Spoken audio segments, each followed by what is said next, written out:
आज बहुत ठंड है।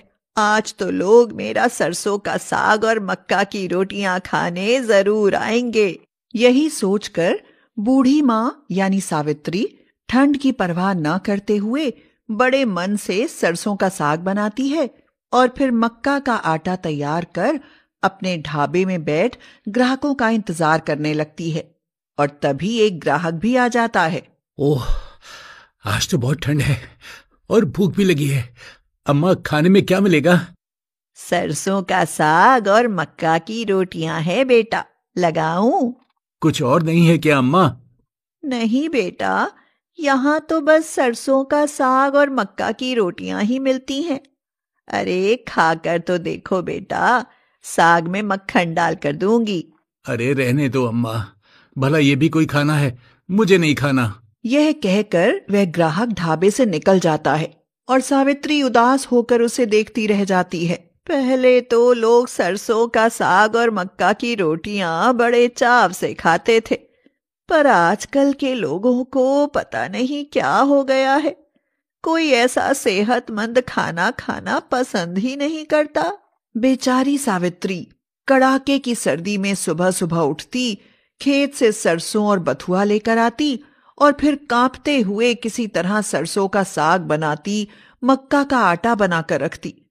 मगर उनको खाने के लिए पूरे दिन में कोई एक दो ग्राहक ही आते और उसका सारा खाना बेकार ही जाता। इसी कारण सावित्री की कोई आमदनी नहीं हो पाती है और वह अभाव में जीने को मजबूर हो जाती है। वह रोने लगती है और रोते रोते उसे वह दिन याद आ जाता है जब सर्दियां शुरू होने से पहले वह अपने बेटों के घर गई थी। बेटा रमेश, अब सर्दियां आ गई हैं। भला मैं तुम लोगों से दूर अकेली कैसे रह पाऊंगी? तुम मुझे अपने घर रख लो। ठीक है माँ। क्या ठीक है माँ? ये सुरेश भी तो इनका बेटा है, फिर इनके घर क्यों नहीं रह लेती माँ जी? हमारे घर में इतनी जगह ही कहाँ है कि हम माँ जी को अपने साथ रख लें। वैसे भी इस ठंड में मैं इनका ख्याल ना रख पाऊंगी। हाँ, तो मैं ही क्यों रखूं? बेटा सुरेश, ये बहुएं क्या कह रही हैं?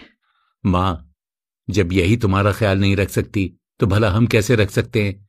हमें तो काम पर जाना होता है ना। माँ, तुम अपने पुराने घर में ही रहो, हमसे तुम्हारे लिए जो बन पड़ेगा वही कर देंगे। ठीक है बेटा, जब अपने पेट के जाए ही बदल गए तो फिर इन दूसरों की जाई बहुओं से क्या गिला। यही बात याद आते ही सावित्री के आंसू थमने का नाम नहीं लेते। वह काफी देर तक रोती रहती है, मगर तभी उसके पास जोकर जैसा एक बौना ग्राहक आता है और पूछता है, माए, बहुत भूख लगी है, खाना मिलेगा क्या? हाँ हाँ मिलेगा बेटा, आओ बैठो। सावित्री के यह कहने पर बौना आदमी उसके ढाबे में आकर बैठ जाता है और सावित्री उसके सामने सरसों का साग और मक्का की रोटियां रख देती है। सरसों का साग और मक्का की रोटियां देख बौना खुशी से झूम उठता है। हा हा हा हा, सरसों का साग और मक्का की रोटियां, वाह मजा आ गया। माई, आपने तो मेरा मनपसंद खाना बनाया है। पर लोग तो इसे घास फूस का खाना समझते हैं बेटा, कोई खाना ही नहीं चाहता। माई चिंता ना करो, सब खाएंगे। पहले मैं खा लूं, बहुत भूखा हूँ। हाँ हाँ खा बेटा खा, मैं तुझे गरम गरम रोटियां सेक कर दूंगी। यह कहकर बौना रज कर खाना खाता है और फिर डकार लेते हुए कहता है, माई, गरम गरम सरसों का साग और मक्का की रोटियां खाकर तो आनंद आ गया। यह कहकर बौना सावित्री को सोने का एक सिक्का देते हुए कहता है, ये लो माई, खाने का पैसा। सोने का सिक्का? अरे ना ना बेटा ना, मैं ये नहीं ले सकती। पर क्यों माई? वो इसलिए बेटा, क्योंकि मेरी रोटियां तो 20 रुपए की हैं और ये सोने का सिक्का तो हजारों का है। इसे तो मैं बिल्कुल ना लूंगी। मैं कोई लालची थोड़ी ना हूं बेटा। पर माई, मेरे पास तो यही पैसा है। तो दुखी ना हो बेटा, तूने खाना खा लिया, अब तू जा। यह सुनकर बौना सिक्के को अपनी जेब में डाल लेता है और कहता है, जाऊं कहाँ माई, मेरा तो दुनिया में कोई नहीं है। माई, क्या मैं इस सर्दी आपके पास रह सकता हूँ? मैं आपके ढाबे में सरसों का साग और मक्का की रोटियां बनाऊंगा, तो देखना आपका ढाबा खूब चलेगा। अरे, मुझ बुढ़िया की ऐसी किस्मत कहाँ बेटा। फिर भी तू यही चाहता है तो रह सकता है। तेरे कारण मेरा भी दिल लगा रहेगा। यह कहकर सावित्री बौने को अपने ढाबे में रख लेती। बौना पहले दिन से ही ढाबे का सारा काम संभाल लेता है और सुबह जब तक सावित्री सोकर उठती उससे पहले ही खेतों से सरसों बथुआ आदि ले आता और सरसों का साग बनाकर रख देता। रोटी बनाने के लिए मक्का का आटा भी तैयार कर देता।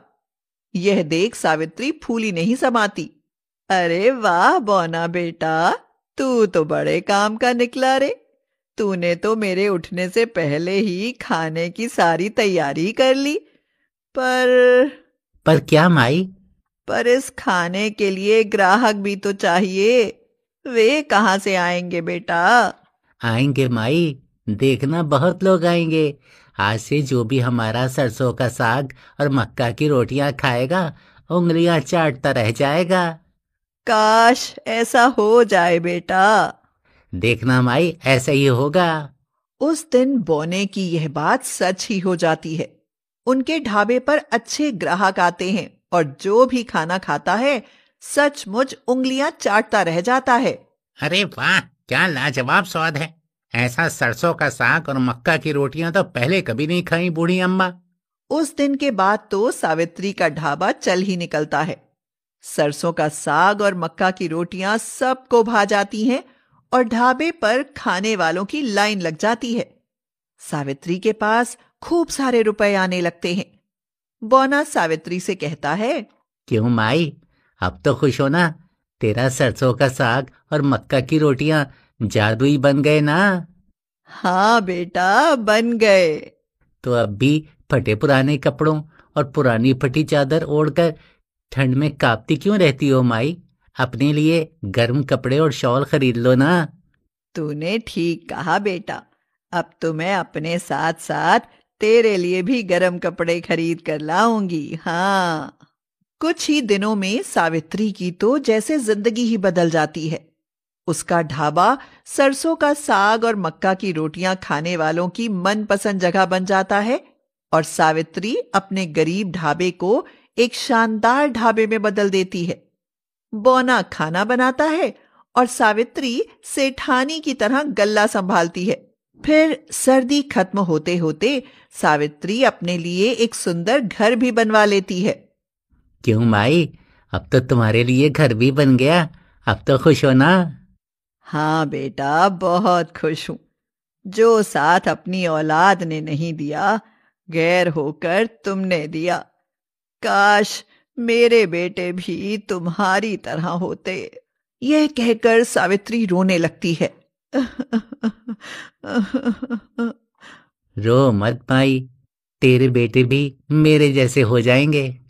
अरे ना, वे तो ऐसे कभी हो ही नहीं पाएंगे।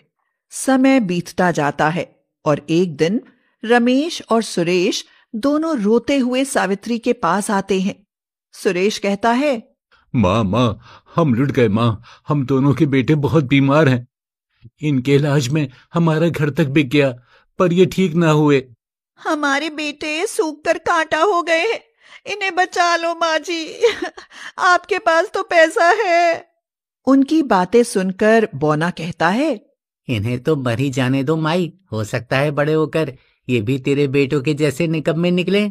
बौने की यह बात सुनकर सावित्री को बौने पर बहुत गुस्सा आता है और वह उसे लताड़ते हुए कहती है, अरे तूने यह कैसे कहा कि मेरे पोते भी मेरे बेटों जैसे निकम्मे निकलेंगे?